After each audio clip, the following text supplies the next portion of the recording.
یہ کساب فیملی نے جواب دیا، آسان جواب ہے۔ تو حضرت نے فرمایا چلو آپ نے غور کیا، اس سے کیا بات سمجھ میں آتی ہے کہ پہلے اگرچہ آپ مسلمان ہو لیکن اللہ کا نام نہیں لیا تو گویا آپ نے اپنی نسبت کو اللہ کے ساتھ قائم نہیں کیا، تو نسبت قائم نہ کرنے کی بنا پر بھی وہ جانور حلال نہیں ہوا، تو گویا اس ذبح کے معاملے میں آپ کامیاب نہیں ہوئے۔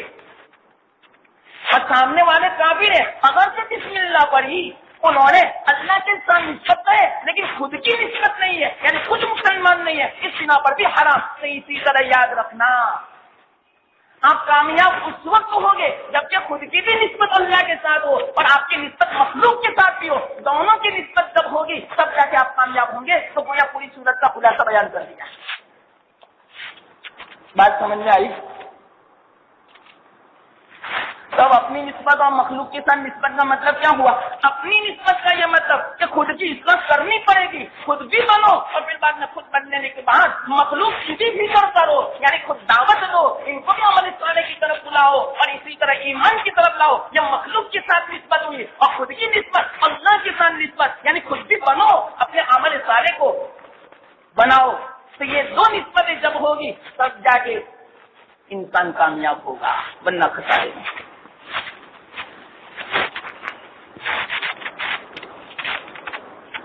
اور اسی کو اللہ تعالیٰ بیان فرماتے ہیں۔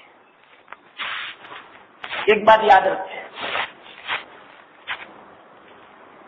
اگر کوئی یوں کہے کہ میں تو نماز پڑھ لیتا ہوں، ایمان میں بھی داخل ہو چکا، اب میں گھر میں تو دعوت دیتا ہوں بال بچوں کو، بیوی کو، والدین کو، سب کو، رشتے داروں کو، لیکن کوئی مانتا ہی نہیں میری بات،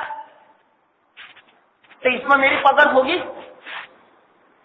تو یاد رکھنا، آپ کا جو فریضہ تھا دعوت دینے کا وہ ادا کر دیا، اب کل قیامت کے دن آپ سے کچھ نہیں ہوگی، لیکن بار بار دعوت پیش کرنی پڑے گی، مانے یا نہ مانے ان کی مرضی۔ آپ کا جو فریضہ ہے بس اچھے انداز میں، اخلاص کے ساتھ، فکر کے ساتھ آپ دعوت پہنچا دیں۔ یہ اس لیے میں نے کہا کہ کل میں نے وعیدیں سنائی تھی نا زبردست، آپ کہیں گے کہ ہماری اولاد، ہمارے رشتے دار تو کوئی اس طرح عمل نہیں کرتا جس طرح ہم چاہتے ہیں، تو اس میں تو ہماری بھی دعا قبول نہیں ہوگی، ہمارا بھی عمل صحیح نہیں ہوگا۔ نہیں، آپ اپنا فریضہ ایک مرتبہ ادا کر دو، اب آپ کو معلوم ہے میری بات کا کوئی اثر نہیں ہوتا، تو پھر بعد میں کل قیامت کے دن کچھ نہیں ہوگا۔ یہ مسئلہ ہے،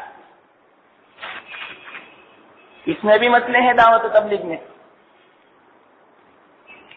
ایک دعوت و تبلیغ تو فرض عین ہے، ایک دعوت و تبلیغ فرض کفایہ ہے۔ یہ میں کیا سمجھا رہا ہوں؟ وتواصوا بالحق سمجھا رہا ہوں۔ فرض عین کون سی؟ انفرادی تبلیغ۔ انفرادی یعنی آپ اپنے دوستوں کے ساتھ ہیں، آپ نماز کے لیے جا رہے ہیں اور دوست بیٹھے ہوئے ہیں، تو ان کو اتنا کہنا ضروری ہے کہ بھائی اذان ہو رہی ہے، چلو نماز کے لیے۔ اس کو بولتے ہیں دعوت، اس کو بولتے ہیں تبلیغ۔ یہ فرض عین ہے، جس طرح نماز فرض ہے اس طرح اپنے دوست کو یوں کہنا چلو نماز کے لیے فرض عین ہے۔ یا کوئی گناہ ہو رہا ہے، مثال کے طور پر غیبت ہو رہی ہے، بھائی غیبت مت کرو یہ گناہ ہے، ایسا کہنا فرض عین ہے۔ ایک تو کیا ہم کہتے بھی نہیں اور اوپر سے شامل ہو جاتے ہیں غیبت سننے میں، یا سنتے ہیں، سنتے سنتے خود ہم بھی کہنے لگتے ہیں اس کے بارے میں، یہاں آپ جو کہا ہے وہ بھی ہے اور اس کے علاوہ یہ بھی دوسری برائی اس کے اندر ہے۔ تو پھر بعد میں آپ بھی بتلاؤ کامیابی کیسے ملے گی؟ ہمیں ہلاک ہو جائیں گے۔ اور یاد رکھنا، اگر کوئی کسی کے اندر برائی دیکھے اور اس پر خاموش رہے تو جس طرح عذاب برائی کرنے والوں پر آتا ہے تو اسی طرح جو خاموش ہے اس پر بھی عذاب آتا ہے، حدیث میں۔ تو انفرادی تبلیغ تو فرض عین ہے، اور انفرادی تبلیغ کہاں؟ ہر آدمی اپنے گھر میں نگہبان ہے، ان کو اپنے اولاد کو، اپنی بیوی کو، رشتے داروں کو کہنا پڑے گا، فرض عین ہے۔ ہم نماز کو فرض سمجھتے ہیں، روزے کو فرض سمجھتے ہیں، حج کو بھی، لیکن آج تک کسی نے دعوت و تبلیغ کو فرض نہیں سمجھا۔ گھر میں تو ہمارا اختیار ہے، اگر بچہ نماز نہیں پڑھتا تو کم از کم بچے کو یوں کہنا ضروری ہے چلو نماز کے لیے، اگر نہیں کہا تو ایک فرض آپ نے چھوڑا یہ سمجھا جائے گا۔ اور آپ ہی بتاؤ فرض چھوڑنے کا گناہ کتنا خطرناک۔ پھر بعد میں ہم تو نماز پڑھتے ہیں تو نماز کی بنا پر کیوں اللہ کی طرف سے برکتیں نہیں آتی، اسی بنا پر نہیں آتی کہ دوسرے پڑھائی ہم سے چھوٹتے، یہ مطلب اس کا وتواصوا بالحق، حق بات کی آپس میں وصیت کرتے ہیں۔ ہاں میں یہ کہہ رہا تھا ایک مختصر واقعہ میں اس پر سنا دوں۔ حضرت داؤد علیہ السلام یہ بنی اسرائیل میں تھے، حضرت موسیٰ علیہ السلام کے بعد آئے تھے۔ بنی اسرائیل کے انبیاء میں سے ایک نبی ہے، یہ ان کی قوم تھی ایلا، جو علاقہ ہے شام میں بحر کلثوم کے کنارے پر، وہاں پر ایک قوم بستی تھی حضرت داؤد علیہ السلام۔ اللہ تعالیٰ نے ان کو منع فرمایا تھا کہ سنیچر کے دن مچھلی کا شکار مت کرنا۔ مختصر واقعہ سناتا ہوں۔ تو عجیب اللہ کی طرف سے امتحان کیا تھا معلوم، 6 دن تک مچھلی آتی نہیں تھی، اور سنیچر کو اتنی مچھلیاں آتی تھی، اپنا سر پانی میں سے اتنی نکالتی تھی کہ پانی نظر نہیں آتا تھا، بس مچھلیاں ہی مچھلیاں نظر آتی تھی۔ اور جو ندی کے کنارے پر رہتے ہیں تو ان کا خوراک ہی مچھلی ہوتی ہے۔ اس زمانے جیسا تھوڑی تھا، پہلے زمانے میں تو بس یہی ہاتھ سے محنت کرتے اور کھاتے، یا شکار کرتے یا مچھلی کا شکار کرتے، یا جانوروں کا یا پرندوں کا شکار کرتے اور کھاتے، بس، یا لکڑیاں کھاتے، بس یہی ان کا کام ہوتا کسانوں کا۔ تو مچھلی کا ملنا ان کے لیے تو بہت بڑی نعمت ملی، اور ندی کے کنارے پر رہتے تھے تو سنیچر کے دن بہت مچھلیاں آتی تھی، اور اللہ نے ان کے امتحان کے لیے یہ فرمایا سنیچر کے دن کوئی دنیا کا کام مت کرنا سوائے میری عبادت کے۔ اللہ کا میں کہتا ہوں آپ لوگوں کو بیچ میں ایک بات کہہ دوں، اللہ کا شکر ادا کرو کہ اللہ تعالیٰ نے اس امت کے لیے کسی دن کو پورے 24 گھنٹے کو اپنی عبادت کے لیے متعین نہیں فرمایا، ورنہ کیا حال ہوتا، ہم تو شاید بنی اسرائیل سے بھی 2 قدم آگے نکل جاتے۔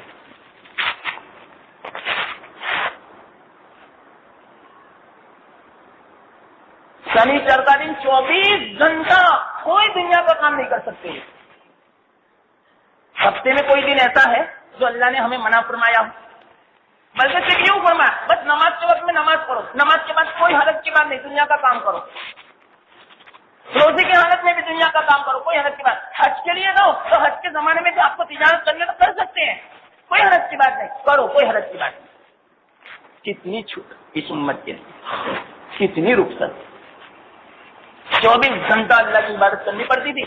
تو انہوں نے کیا کیا معلوم، سنیچر کے دن مچھلیاں آتی نے تو کنارے پر حوض بنا لیا، بڑے بڑے گڑھے بنا لیے اور نالیاں بنا دی کہ اس سے پانی آتا تھا، اور پانی کے ساتھ ساتھ مچھلیاں بھی آتی اور حوض میں مچھلیاں جمع ہو جاتی سنیچر کو۔ اور جب پانی سنیچر کا دن بند ہوتا تو وہ حوض کی نالی کو بند کر دیتے، جس کی بنا پر حوض کا پانی رہتا اور اس پانی کے ساتھ ساتھ مچھلیاں بھی باقی رہتی۔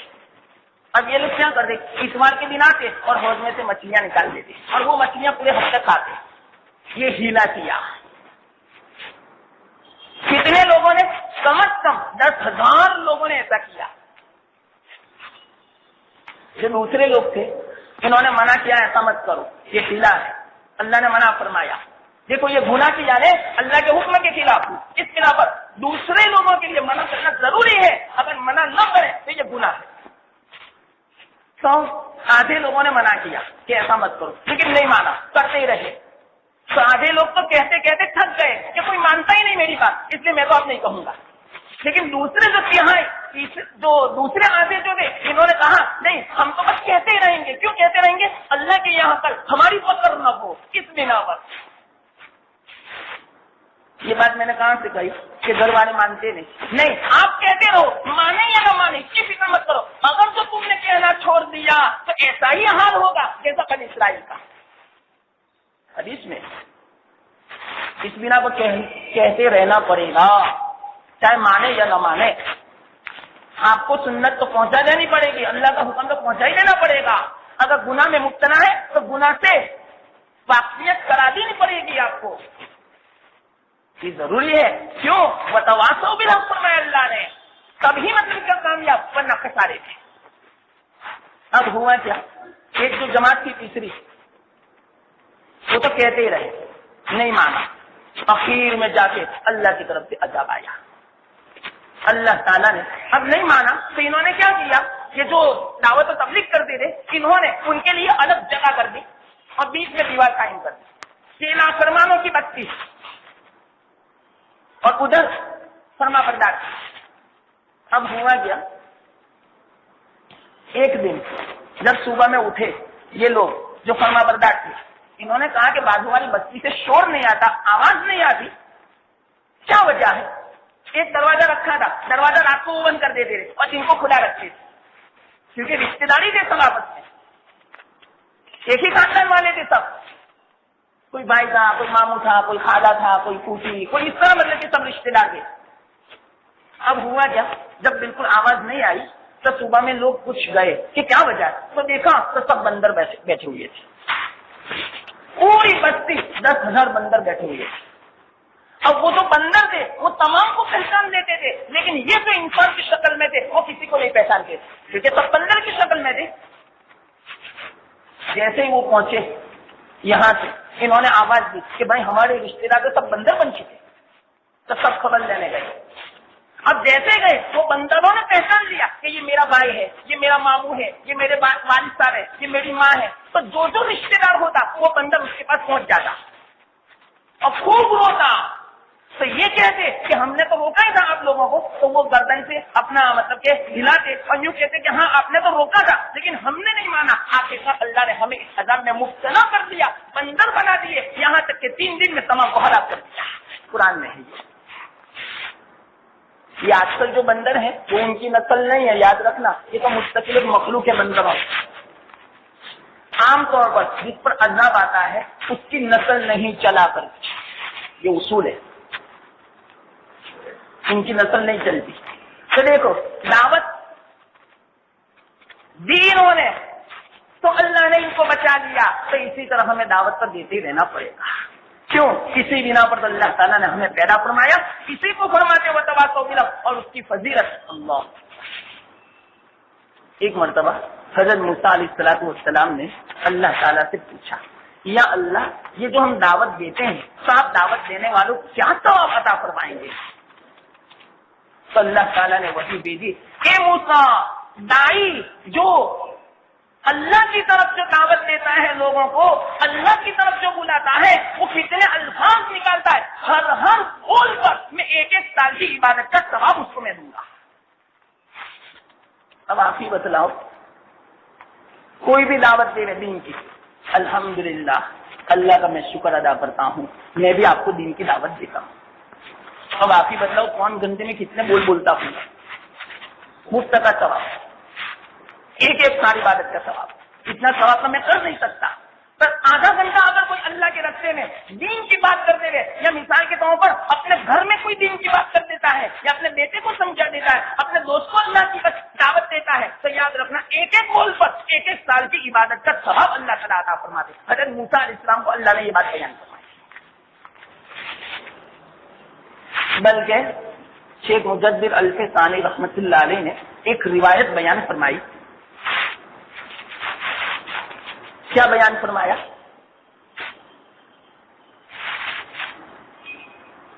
ایک تو حدیث بھی ہے. حدیث میں کیا ہے؟ صحابہ نے ایک مرتبہ اللہ کے رسول صلی اللہ علیہ وسلم سے سوال کیا، یا رسول اللہ، اللہ کے یہاں سب سے زیادہ محبوب بندہ کون تھا؟ سب سے زیادہ محبوب. دیکھو سوال کیا جی. اللہ کے رسول صلی اللہ علیہ وسلم نے ارشاد فرمایا، وہ بندہ سب سے زیادہ محبوب اللہ کو جو بندہ بندوں کو اللہ کا محبوب بناوے اور اللہ کو بندوں کا محبوب بناوے، یہ بندہ سب سے زیادہ محبوب. بات سمجھ میں آئی آپ؟ اللہ کے فضل سے میں جو بات کرتا ہوں وہ سب دین کی بات ہوتی ہے. یا تو کسی عمل کی فضیلت بیان کرتا ہوں، یا کسی کی وعید بیان کرتا ہوں کہ ایسا کام مت کرنا، یا تو کوئی کام کی میں فضیلت بیان کرتا ہوں کہ یہ کرو گے تو اتنا ثواب ملے گا. تو اگر جو سننے والا اس پر عمل کرنے لگے گا تو گویا اس نے بندوں کو اللہ کا محبوب صفت کو جو بیان کرے گا، اللہ کی رحمت کو جو بیان کرے گا اور اللہ کی مغفرت کو جو بیان کرے گا، اس سے بندوں کا دل اللہ کی طرف متوجہ ہوگا. تو گویا اللہ کو بندوں کا محبوب بنایا اور بندوں کو اللہ کا محبوب بنایا. ایسا جو بندہ ہوگا وہ سب سے زیادہ اللہ کو محبوب بننا ہے. حدیث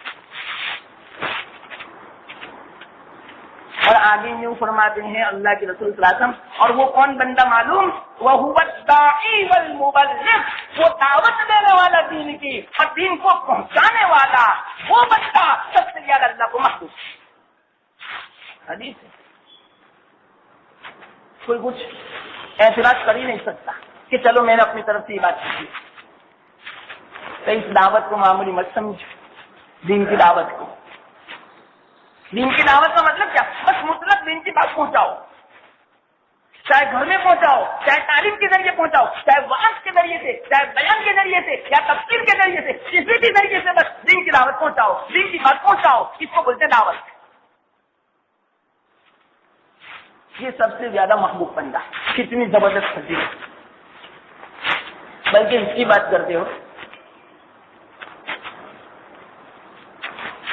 امام مالک رحمت اللہ علیہ نے انتقال کے وقت کیا فرمایا معلوم؟ بڑے بڑے محدثین جمع تھے. ذرا باتیں یاد رکھنا. بڑے بڑے محدثین جمع تھے. کیا فرمایا؟ میں آپ لوگوں کو 6 حدیثیں ایسی بیان کرتا ہوں جو آج تک میں نے بیان نہیں کی. نایاب حدیثیں میں بیان کرتا ہوں. تذکرۃ المحدثین میں یہ بات لکھی ہے.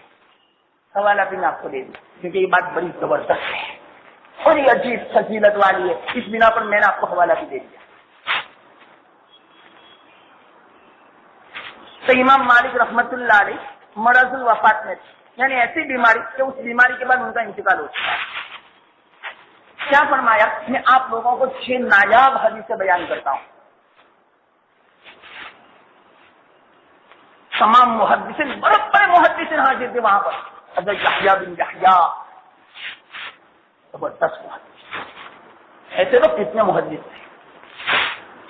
فرمایا اللہ کے رسول صلی اللہ علیہ وسلم نے ارشاد فرمایا، جو بندہ کسی کو نماز کا مسئلہ بتائے، جو بندہ کسی کو ایک نماز کا مسئلہ بتائے، دنیا کی دولت صدقہ و خیرات کرنے سے بہتر. اتنا اچھی ایک مسئلہ بتلا دیا کہ بھائی نماز میں اس طرح بھول ہوئی تو میں کیا کروں. آپ نے سوچا کہ ہاں بھائی سجدے سہو کرنا پڑے گا. کتنی دیر لگی؟ 5 سیکنڈ لگی نا. اب 5 سیکنڈ میں ثواب کتنا؟ آپ ہی بتاؤ. آج دنیا میں کتنی دولت ہے، پورے دنیا کے بادشاہوں اور ملکوں کے پاس کتنا سونا، کتنا چاندی اور کتنا سامان ہوگا. وہ تمام کا تمام اللہ کے راستے میں اگر کوئی خرچ کر دے، آپ ہی بتاؤ کتنا ثواب ملے گا. اس سے زیادہ افضل ایک مسئلہ بتلانا کسی اور کو، کسی کو بولتا دعوت دینا.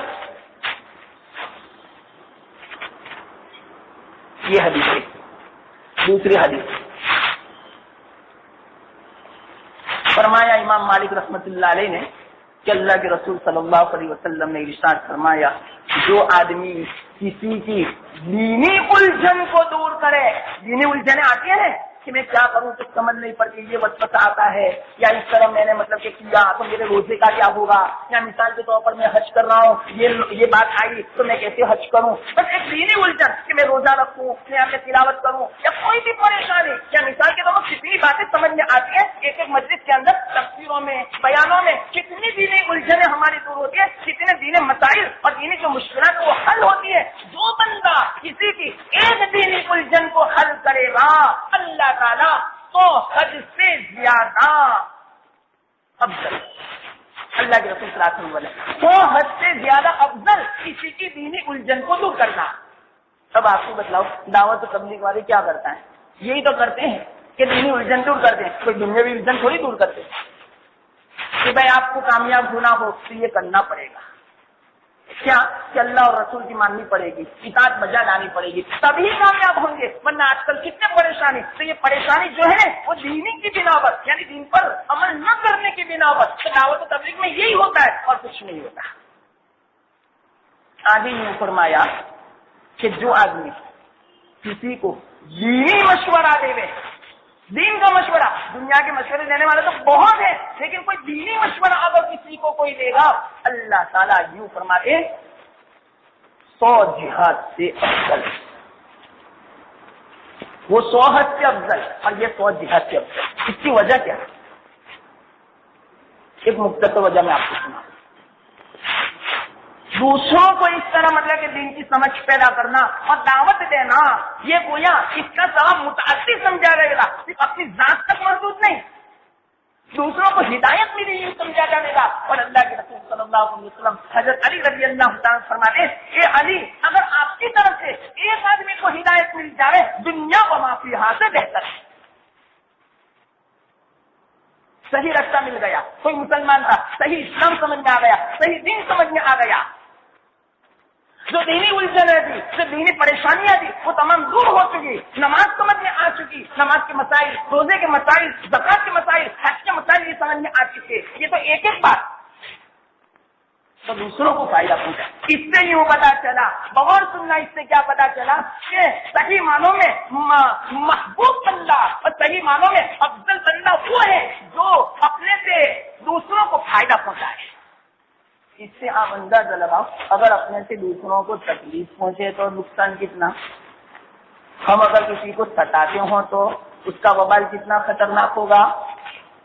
بلکہ ایک روایت یاد آ گئی، حضرت موسیٰ علیہ السلام نے اللہ تعالیٰ سے پوچھا، یا اللہ سب سے محبوب بندہ آپ کا کون تھا؟ ایک تو وہ روایت، وہ تو صحابہ نے پوچھا تھا، یاد رکھنا، میں نے کہا ایک بات یاد رکھنا، صحابہ نے اللہ کے رسول صلی اللہ علیہ وسلم سے پوچھا سب سے محبوب بندہ کون تھا، تو اس کا جواب وہ دیا۔ اور حضرت موسیٰ علیہ السلام نے اللہ سے پوچھا، یا اللہ تیرا سب سے محبوب کون بندہ؟ تو اللہ نے فرمایا وہ میرا سب سے زیادہ محبوب بندہ وہ ہے کہ کسی مسلمان کو کانٹا لگے اور اس کو تکلیف ہو، یہ میرا سب سے زیادہ محبوب۔ اور آج کل کسی کو کانٹا لگے، کسی کے ایکسیڈنٹ ہو گئے، کیا کہتے ہیں؟ ارے 2 پیر ٹوٹنے چاہیے، ایک نہیں تو ایسے ہی چلو ٹوٹا تو نہیں، ہم کا اس طرح بولنے سے کیوں جہنم ہم بولے؟ اتنا بولنے سے نامہ اعمال گناہوں سے بڑھ جاتا۔ ارے اتنا بول دو چاہے دشمن کیوں نہ ہو ہمارا، کہ اللہ عجیب ہوا بیچارے کو، اللہ تعالیٰ اس کو جلدی شفا دے دے۔ واقعات مجھے دکھ ہوا، مجھے درد ہوا، مجھے غم لاحق ہوا، اتنا بولنے میں کیا حرج کی بات ہے؟ اتنا بولو گے، اللہ یوں فرماتے ہیں یہ میرا سب سے زیادہ محبوب بندہ۔ اب آپ ہی بتلاؤ، کانٹا چوبے کانٹا، معمولی تکلیف، آج کل ہم اتنا خیال بھی نہیں کرتے کانٹا چبھتا ہے تو، لیکن اس تکلیف پر بھی اگر کوئی غمگین ہوتا ہے تو یہ سب سے زیادہ محبوب، تو زیادہ تکلیف پہنچے تو ممکن ہو تو کتنا ثواب ہوگا۔ لیکن اب اس سے الٹا سنو، اگر ہم نے کسی کو تکلیف پہنچائی تو اس کا وبال کتنا، اللہ کا یہ بات سمجھ میں آتا ہے۔ یا تو زبان سے تکلیف پہنچائی، یا فتنہ پھیلانے سے کسی کو تکلیف پہنچائی، اور پھر بعد میں اس کے بھی درجے ہیں، ایک تو عامی آدمی کو تکلیف پہنچائی، اور پھر ایک تو اللہ والے کو پہنچائی، اور ایک عالم کو پہنچائی، تو آپ ہی بتلاؤ کیا ہوگا، وبال کیا ہوگا اس کا؟ آپ سوچ، کہیں کا ٹھکانہ نہیں ملے گا، پھر اللہ اس کو دھتکار دے گا اپنے در سے، کہیں کا نہیں رہے گا، نہیں دنیا کا نہیں آخرت کا۔ اگر کسی کو ستایا تو، کسی کو تکلیف پہنچائی تو، کسی بھی طرح ریشہ دوائیاں سے، فتنوں کے ذریعے سے فساد پھیلایا، کیا ہوگا؟ اللہ بچائے۔ یہ زبان تو بڑی خطرناک ہے، یہ زبان تو ہمیں جنت میں بھی لے جاتی ہے، یہ زبان تو جہنم میں بھی لے جاتی ہے۔ زبان سے ایک بول دیا، اب معلوم نہیں کہ اس کا کیا فساد ہوگا، اس کا کیا وبال ہوگا، اس کا کیا فتنہ ہوگا، کوئی نہیں سمجھتا۔ حالانکہ یہی زبان اللہ کو ولی بھی بنا سکتا ہے، یہی زبان اللہ کا دشمن بھی بنا سکتا ہے۔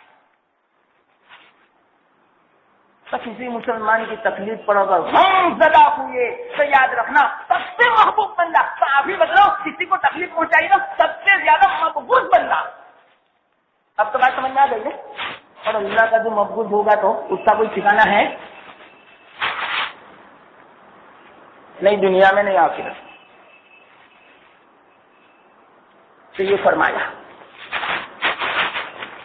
تو یہ کہاں سے بات چلی؟ وتواصوا بالحق. دونوں طرف نسبت ہونی چاہیے. حق بات کی وصیت کرتے ہیں، خود نہیں اپنی ذات کو بنا لی بلکہ دوسروں کی ذات بھی بنانے کی فکر کرو تو اپنی ذات برابر قائم رہے گی. چلو کوئی مثال کے طور پر اللہ کے راستے میں گیا، خوب بنا، حج کر کے آیا، برابر اصلاح ہو چکی، لیکن گھر کا ماحول نہیں بدلا، وہی ماحول ہے خراب، تو یاد رکھنا وہ بھی 1 مہینے کے بعد ایسا ہی ہو جائے گا. اس بنا پر فرمایا صرف آمنوا وعملوا الصالحات نہیں بلکہ وتواصوا بالحق وتواصوا بالصبر دونوں ہونے چاہیے. یعنی حق بات کی وصیت کرو، یعنی امر بالمعروف، یہ مطلب لکھا علماء نے، بنائے گا حکم دو. وتواصوا بالصبر، اور صبر کی وصیت کرو. صبر کا مطلب کیا؟ نفس کو روکنے کی وصیت کرو. واقعتاً گناہ کرنے میں جو نفس ہمارا بہت آگے چلتا ہے تو نفس کو روکو، یعنی نہیں عن المنکر، یعنی برائی سے روکو. اسی کو بولتے ہیں امر بالمعروف نہیں عن المنکر، اور اسی کو دوسرے الفاظ میں بولتے ہیں دعوت و تبلیغ. اور یہی دعوت و تبلیغ میں نے شروع میں کہا کہ انفرادی تو فرض عین ہے، اور اجتماعی جو آج کل نکلتے ہیں نا 4 مہینے، یہ تو فرض کفایہ ہے. اگر کوئی لوگ جو 10 افراد نکل گئے تو تمام کی طرف سے یہ فریضہ اتر گیا. یہ مطلب اس کا. یہ تو اچھا ہوا کہ کچھ لوگ اللہ کے راستے میں نکلتے ہیں، جو دوسرے نہیں نکلتے نا ان کی طرف سے اللہ تعالیٰ نے اس فریضے کو ثابت کر دیا. ورنہ اگر تمام کے لیے نکلنا فرض ہوتا تو کتنی خطرناک بات ہوئی. کیوں؟ بعضوں کے لیے اس لیے کہ قرآن میں ہے وَمَا كَانَ الْمُؤْمِنُونَ لِيَنْفِرُوا كَافَّةً، سب کے سب مت نکلو باہر بلکہ کچھ ہی نکلو اور کچھ رہو. قرآن میں ہے وَمَا كَانَ الْمُؤْمِنُونَ لِيَنْفِرُوا كَافَّةً. اور یہ جو دعوت و تبلیغ کا جو فریضہ ہے پوری امت کے اوپر ہے. یہ کہاں سے پتا چلا؟ قرآن سے. کنتم خیر امت اخرجت للناس، تم تو بہترین امت ہو، لوگوں کی بھلائی کے لیے نکالی گئی ہو. تأمرون بالمعروف، امر بالمعروف کرتے ہو، وتنہون عن المنکر، برائی سے روکتے ہو، وتؤمنون باللہ، اور تم ایمان لاتے ہو. اس پر عجیب بات حضرت مولانا الیاس صاحب نور اللہ عنہ کا نے بیان فرمایا کہ دیکھو وتؤمنون باللہ فرمایا کہ تم اللہ کے راستے میں نکلتے ہو لوگوں کی بھلائی کے لیے، تو کیا لوگوں کی اصلاح کے لیے نہیں بلکہ تم اللہ کے راستے میں نکلو گے تو تمہارا ایمان مضبوط بنے گا. اس بنا پر یوں فرمایا اپنی اصلاح کی غرض سے نکلو، دوسروں کی اصلاح کی نیت سے نہیں کہ چلو میں تو بن چکا اب میں دوسروں کی اصلاح کروں. نہیں، یہ تو بالکل خیال مت کرنا، بلکہ جتنی مرتبہ تم اللہ کے راستے میں نکلو گے اپنا ہی فائدہ ہے، اپنی ہی اصلاح ہوگی. تؤمنون باللہ سے پتا چلا کہ تم ایمان لاؤ گے، تمہارا یقین بڑھے گا. جتنا اللہ کے راستے میں نکلو گے تمہارا یقین بڑھے گا. ورنہ ایمان والا کنتم خیر امت میں ایمان کا تذکرہ تو آ چکا، لیکن ایمان کے تذکرے بارے اگر تم نکلو گے تو فائدہ تمہارا ہوگا کہ ایمان اور زیادہ پختہ بنے گا. وتواصوا بالصبر کا مطلب کیا ہوا؟ نہیں عن المنکر. بہت جلدی میں نے یہ نمٹا دیا اپنے والا، کیونکہ پھر اور آگے چلتا دوسرا دن 5 دن ہو گئی اس صورت میں، اس لیے میں نے مختصر سمجھا دیا. اب خلاصہ سن لو. اللہ تعالیٰ فرماتے والعصر، زمانے کی قسم، ان الانسان لفی خسر، بے شک انسان واقعاً خسارے میں، گھاٹے میں. ہاں الا الذین آمنوا، مگر وہ انسان خسارے میں نہیں جو ایمان لایا، وعملوا الصالحات، اور نیک عمل کیا، وتواصوا بالحق، حق بات کی وصیت کی. یعنی حق بات کی وصیت کا مطلب کیا؟ عقائد حق کا اور اعمال صالحات کی دوسروں کو وصیت کی، دوسروں کو دعوت دی، جس کو دوسرے الفاظ میں مفسرین فرماتے ہیں وتواصوا بالحق کا مطلب امر بالمعروف، یعنی بھلائی کا حکم دیا. وتواصوا بالصبر، اور صبر کی وصیت کی. اور صبر کی کیا فضیلت ہے اللہ. بس اب تو وقت نہیں ورنہ اور زیادہ تفصیل ہے. اب اس پر بھی بیان کروں تو صرف 2 دن اور چلے، اس لیے آج میں سورت کو ختم کرتا ہوں. تو وتواصوا بالصبر یعنی آپس میں صبر کی وصیت کرتے ہیں. بھائی گناہ نہ کرنے پر اپنے نفس کو روکو، اپنے نفس پر قابو رکھو، یعنی صبر کرو. یعنی اسی کا یہ مطلب کہ وصیت کرتے ہیں گناہ سے روکنے پر، اور اسی کو بولتے ہیں نہیں عن المنکر، یعنی برائی سے روکنا. سب خلاصہ کیا ہوا؟ ایمان، عمل صالح، امر بالمعروف، نہیں عن المنکر، یہ 4 اصول اپنائیں گے تو اللہ تعالیٰ خسارے سے بچائیں گے. صرف اپنے اکیلے کو نہیں، پوری جماعت، پورے عالم اسلام اگر ان 4 اصولوں کو اپنائیں گے تب بھی وہ کامیاب ہوں گے. اگر ان 4 اصولوں میں سے ایک بھی اگر کوئی کم ہوا تو یاد رکھنا وہ کامیاب نہیں ہوگا بلکہ وہ خسارے میں سمجھا جائے گا. یا خود انسان کی بات اگر ہماری ذات میں یہ 4 بات مکمل ہوگی جب ہی ہم مسئلے کے خسارے سے بچ سکتے ہیں, جب ہی ہم کامیاب ہو سکتے ہیں. دنیا کے اعتبار سے بھی آخرت کے اعتبار سے بھی ایک بھی بات اگر کمی ہوگی تو اتنی کامیابی میں کمی سمجھی جائے گی اور اتنا خسارہ سمجھا جائے گا. یہ ہو گیا خلاصہ پوری صورت کا. اب اس کی کیا تفصیل ہے؟ مختصر تفصیل الحمدللہ میں نے 5 بھی سمجھائی. اللہ تعالیٰ قبول فرما دے.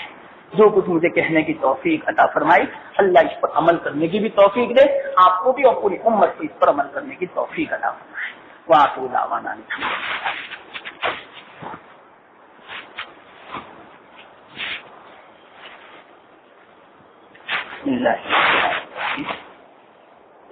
سبحان اللہ وبحمدہ سبحان اللہ العظیم.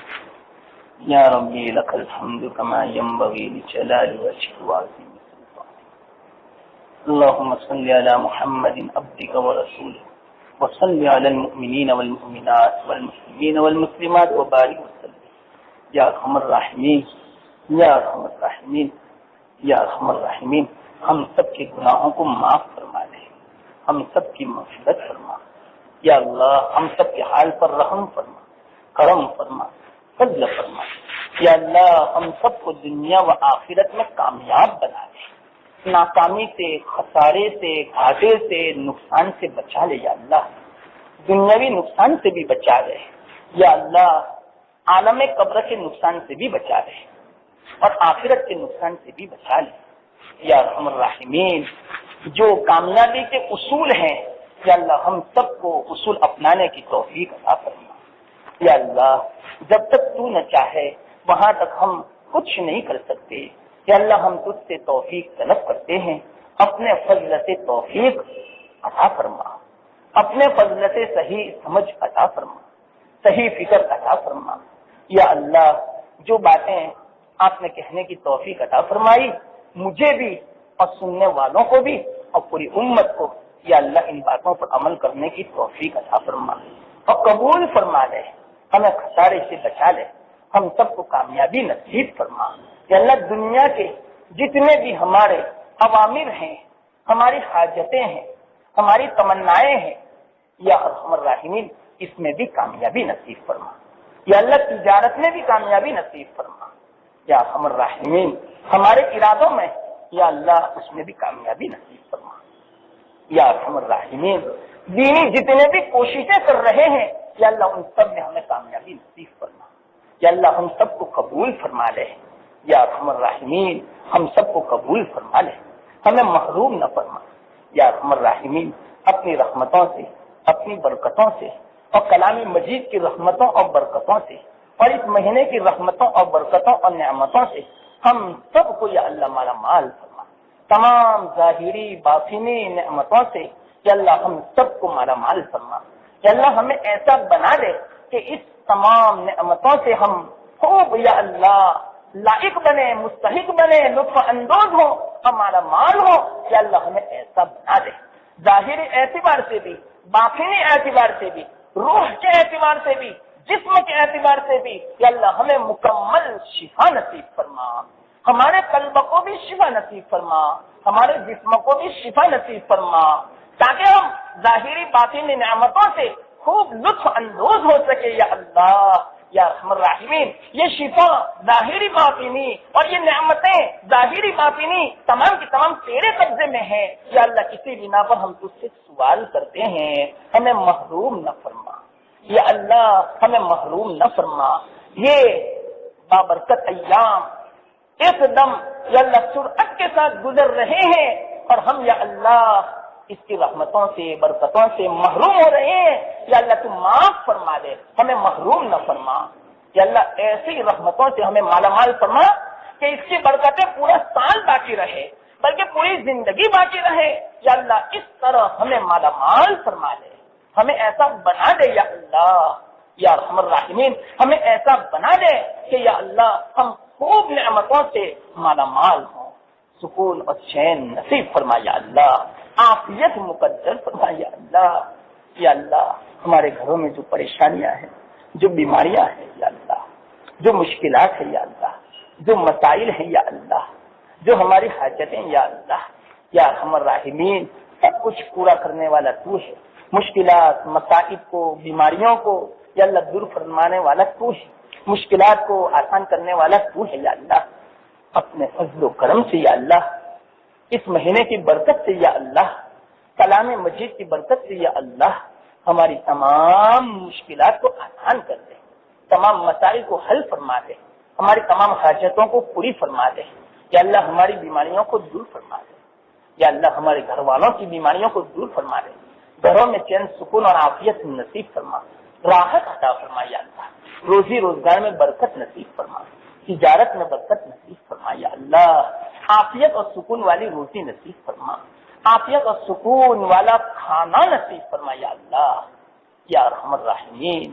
یا اللہ ہمارے پاس تو کوئی عمل ایسا نہیں ہے کہ جس کا واسطہ دے کر ہم یا اللہ آپ سے سوال کر سکیں، یا اللہ بس ہمارے پاس تو یہی ایک عمل ہے کہ آپ نے ہمیں اپنے حبیب کا امتی بنایا، اس مہینے کی برکتوں سے ہمیں آپ نے مالا مال فرمایا، کلام مجید جیسی نعمت عظمی آپ نے عطا فرمائی، ان تمام کا واسطہ دے کر یا اللہ آپ سے سوال کرتے ہیں، عاجزانہ درخواست کرتے ہیں یا اللہ 100 بار ہم اپنی پیشانی کو آپ کے سامنے رگڑ کے آپ سے یا اللہ درخواست کرتے ہیں، یا ارحم الراحمین ہمیں سکون دے دے، ہمیں راحت دے دے، ہمیں شفا دے دے، ہمیں صحت دے دے، تندرستی دے دے یا اللہ، ہمیں برکت دے دے، ہمیں کامیاب فرما دے، ہماری دنیا بھی بنا دے، ہماری آخرت بھی بنا دے یا اللہ، ہمیں مبارک بنا دے یا اللہ، ہم کو مبارک بنا دے یا اللہ۔ آج کل ہم نحوست والے ہو چکے ہیں یا اللہ، ہماری نحوستوں کو معاف فرما دے، نحوستوں کو دور فرما دے، شامت اعمال سے بچا لے یا اللہ، گناہوں کی نحوست سے بچا لے یا اللہ، گناہوں کی پکڑ سے بچا لے یا اللہ، اپنے غضب سے بچا لے، قہر سے بچا لے، اپنی پکڑ سے بچا لے، اپنے عذاب سے بچا لے یا ارحم الراحمین۔ ہمیں مبارک بنا دے، ہمارے قدم کو مبارک بنا دے، ہمارے ایک ایک بول کو مبارک بنا دے، ہمارے دیکھنے کو مبارک بنا دے، ہمارے سننے کو مبارک بنا دے، ہمارے عمل کو مبارک بنا دے، ہماری نیتوں کو مبارک فرما دے یا اللہ۔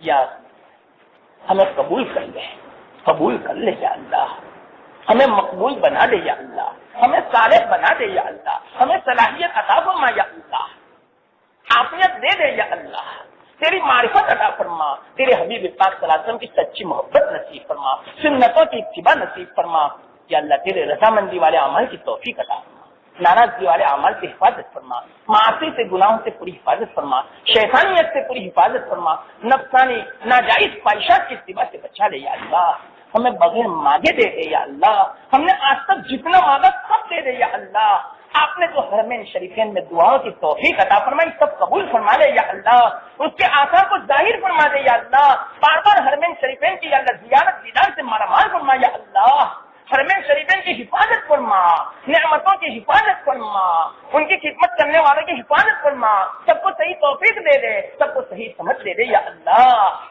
بہت مانگنا ہے یا اللہ، جب بھی ہاتھ اٹھاتے ہیں دل نہیں چاہتا کہ ہاتھ نیچے رکھیں یا اللہ، آپ جانتے ہیں ہمیں کیا مانگنا ہے، ہماری کیا حاجت ہے سب کچھ آپ جانتے ہیں، اور ہمیں کنہوں نے کیا دعا کی درخواست کی یا اللہ، کتنوں نے دعا کی فرمائش کی حسن زن رکھتے ہوئے، اور کتنوں نے احسان کیا یا اللہ، کتنے بندوں نے ہمارے ساتھ احسان کا معاملہ کیا، معمولی بھی احسان کیا ہو یا اللہ، سب کی تو جائز امیدوں کو پوری فرما دے، جنہوں نے جو دعا کی فرمائش کی ہو یا اللہ تو بخوبی جانتا ہے، ان کی دعاؤں کو قبول کر لے، ان کی پریشانیوں کو دور فرما دے، ان کی حاجتوں کو پوری فرما دے، ان کو صحیح توفیق دے دے، جنہوں نے احسان کیا دنیا و آخرت میں بہترین بدلہ دے دے یا اللہ، ان کی روزی روزگار میں برکت دے دے یا اللہ، ان کی اولاد کو قبول کر لے یا اللہ، ان کی اولاد کو نیستانہ آنکھوں کی ٹھنڈک بنا دے یا اللہ، ان کی الجھنوں کو دور کر دے یا اللہ، ان کے گھر کے مسائل کو حل فرما دے یا اللہ، جو بیمار کو شفا دے دے یا اللہ، پوری امت کی مغفرت فرما، پوری امت کا حل رحم فرما، کرم فرما، امت سے تجاوز فرما، امت کی پکڑ نہ فرمانا، امت کو صحیح توفیق دے دے، اس مہینے کی قدر کی توفیق دے دے یا اللہ۔